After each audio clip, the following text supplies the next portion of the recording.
Para sa mga nagbabagang balita, Israel umatake na sa Iran. Ano-ano nga ba ang mga naging target at damage ng pag-ataking ito?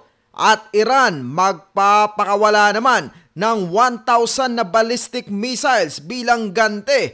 Naku po, mukhang matinding gulo ito mga kababayan. Samantala, sa ating nakaraang ulat, China matapang na itinaboy ng Indonesia sa South China Sea at North and South Korea matindi ang bakbakan ngayon. Bakit nga ba nagkainitan na naman sila? Well, tara, pag-usapan ang buong istorya. Pero bago po ang lahat ng yan ay hinihiling ko pong i-like nyo na ang video ito dahil isa po yung napakalaking tulong para sa aming mga content creator. Maraming salamat po. Eto na nga ang isang nagbabagang balita mga kababayan. Israel gumanti na sa Iran. Inilunsad ng Israel ang serye ng airstrikes laban sa Iran nitong Sabado lamang bilang tugon sa naunang pag-atake ng Iran.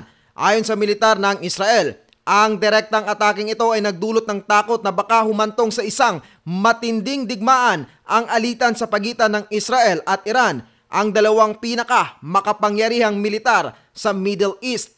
Sa kabisera ng Iran sa Tehran, maraming residente ang nakarinig ng pagsabog malapit sa Imam Khomeini International Airport. Isang Iranian journalist na si Mariam Naraghi ay nag-ulat na nakarinig siya ng malalaking pagsabog sa silangang bahagi ng Tehran na may mga base militar at ang lihim na pasilidad na Parchin. Isa pang mamamahayag na si Reza Rasidpour ay nag-ulat din ng 5 malalakas na pagsabog at nakita ang mga eroplano ng militar ng Iran na lumipad sa kanlurang bahagi ng bansa. Kinumpirma naman ng Estados Unidos na nagsagawa ng mga pag-atake ang Israel, ngunit walang dagdag pa na komento. Ayon sa isang opisyal ng National Security Council, ginagawa ng Israel ang mga pag-ataking ito bilang self-defense matapos ang ballistic missile attack ng Iran noong October 1 na nagdulot ng mga alarma sa Israel.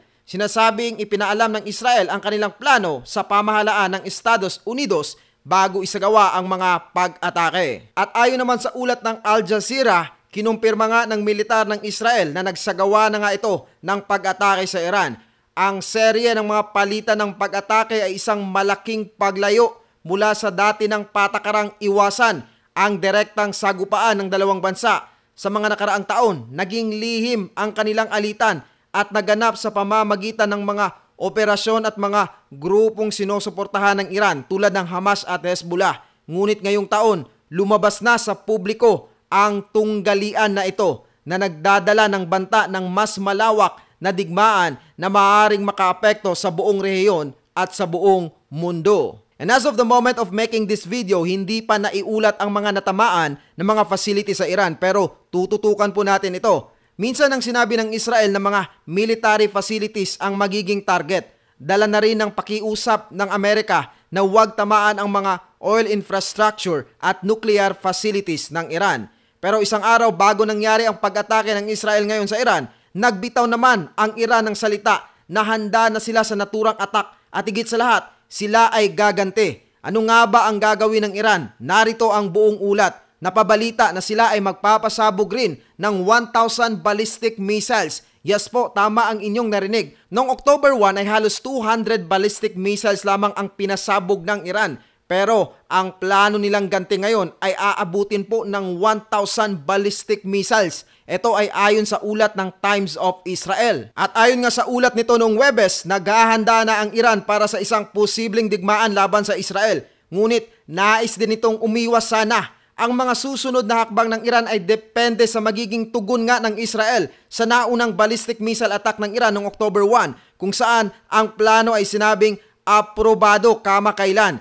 Ayon sa 4 na opisyal ng Iran, inutos ni Supreme Leader Ayatollah Ali Khamenei sa mga puwersang militar ng Iran na maghanda ng iba't ibang mga plano batay sa posibleng reaksyon ng Israel na kanilang inaasahan sa mga darating na linggo at siyang nangyayari na nga ngayon. Sinabi ng 2 opisyal mula sa Islamic Revolutionary Guards Corps na kung gagawa ng matinding pinsala ang Israel sa mga sensitibong lugar tulad ng mga oil at nuclear facilities o kung tatargetin nito ang mga matataas na opisyal ng Iran, tiyak na magpapasiklab ng mas malaking aksyon ang Iran. At ayon sa mga source ng Times of Israel, maaaring magpaputok ang Iran ng hanggang 1,000 ballistic missiles. Malaking pagtaas ito mula sa 200 na kanilang ginamit noong October 1 o magdulot ito ng pagkagambala sa mga supply ng enerhiya at rutang pangkalakalan sa buong mundo. Gayunpaman, kung lilimitahan ng Israel ang kanilang tugon sa pag-atake lamang sa mga bodega ng armas o military base, maaaring magdesisyon ang Tehran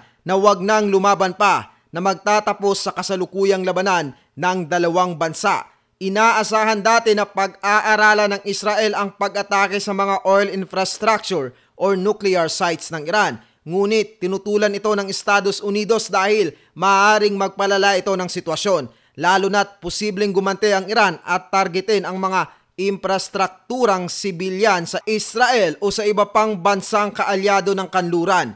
Bagaman sinasabi ng mga lider ng Iran na hindi nila nais magdulot ng malawakang digmaan sa rehiyon, gusto rin nilang maiwasan na magmukhang mahina.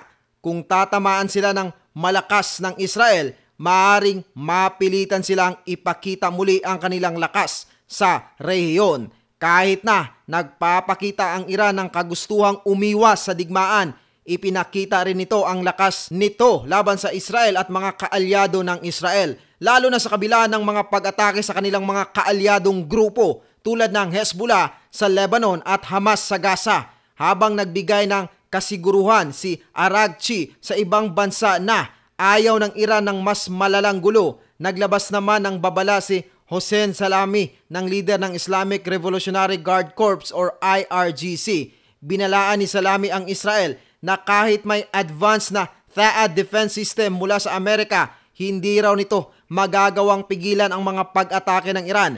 Ayon sa kanya, tulad ng mga sistema ng Arrow missile defense na hindi naging epektibo noon sa operasyong True Promise 2 ng Iran, limitado rin ang kakayahan ng THAAD sa pagdepensa.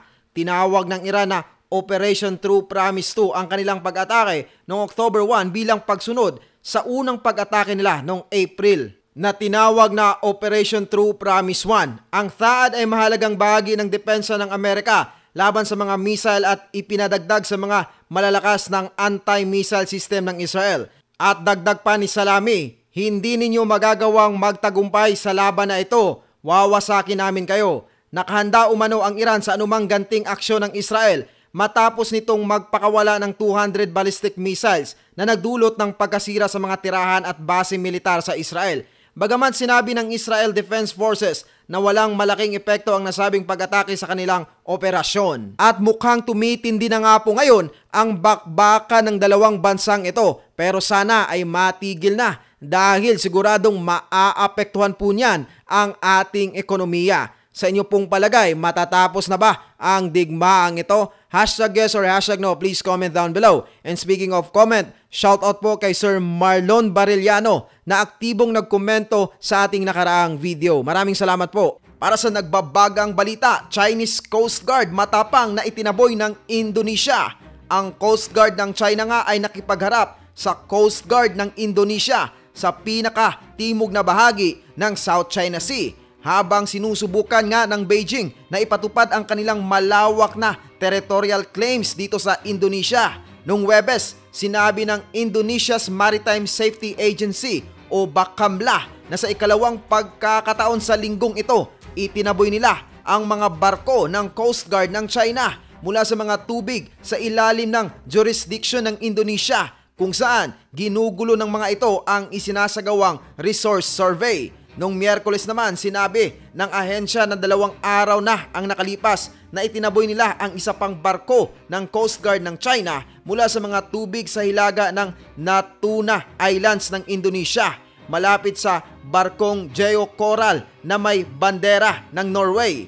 Ang Geo Coral ay nagsasagawa ng pagsisiyasat para sa state-owned energy company ng Indonesia, Pertamina, sa mga gas-rich na tubig. Ayon sa ship tracking data, bumalik ang barkong China Coast Guard 5402 sa lugar pagkatapos nitong umalis. Wala namang naiulat na karahasan sa mga insidente. Ngunit ang presensya ng patrol ng China sa mga tubig na eksklusibong pag-aari ng Indonesia ayon sa international law ay nagpapakita ng patuloy na pag-igting ng Beijing sa kanilang mga claims sa halos buong South China Sea na nagiging sanhi nga ng mga tensyon sa mga kalapit bansa. At noong Huwebes, tinawag ng Foreign Ministry ng China ang galaw ng kanilang Coast Guard na bahagi ng mga routine patrol sa mga tubig na nasa ilalim ng jurisdiction ng China. Sinabi ng isang tagapagsalita na handa ang Beijing na magpataas ng konsultasyon sa Indonesia at ayusin ng naaangkop ang mga pagkakaiba sa maritime. Noong 2015 kasi, kinilala ng China ang soberanya ng Indonesia sa Natuna Islands. Ngunit noong sumunod na taon, sa pilitan nilang binawi ang isang barkong Chino mula sa Coast Guard ng Indonesia matapos itong kumpiskahin dahil sa illegal na pangingisda. At noong 2021 naman, nagsimula ang China na magpadala ng mga barkong tagapagpatupad ng mga batas at maritime survey ships sa mga tubig na nasa jurisdiction ng Indonesia at Malaysia matapos magsimula ang pagbabarena para sa mga bagong proyekto ng langis at gas. Ang mga barko ng pamahalaan ng China ay halos walang tigil na nagpapatrolya malapit sa Loconia Shoals, isang kumpol ng mga reef sa baybayin ng Sarawak na isang estado ng Malaysia sa isla ng Borneo. Ang kasalukuyang tensyon ay nagsimula noong October 17 nang dumating ang isang barko ng Coast Guard ng China malapit sa Geo Coral na patuloy na nagpapalit ng mga barko sa pagpapatrolya sa naturang lugar. Ang Indonesia ay nagpadala ng mga Coast Guard ships, maritime surveillance aircraft at isang barko ng hukbong dagat upang subaybayan ito. At sa isang video na pinost ng Bakamla sa YouTube noong Miyerkules, makikita ang isang barko ng Coast Guard ng Indonesia na sumusunod sa isang barko ng China. Maririnig ang mga opisyal ng Indonesia na sinasabihan ng matapang ang Chinese Coast Guard 5402 sa radyo na nasa tubig ito sa ilalim ng jurisdiction ng Indonesia at nagtatanong din sila tungkol sa kanilang layunin. Sumagot naman ang barko ng China na ang barko ng Indonesia ay nasa tubig na nasa ilalim naman ng jurisdiction ng China.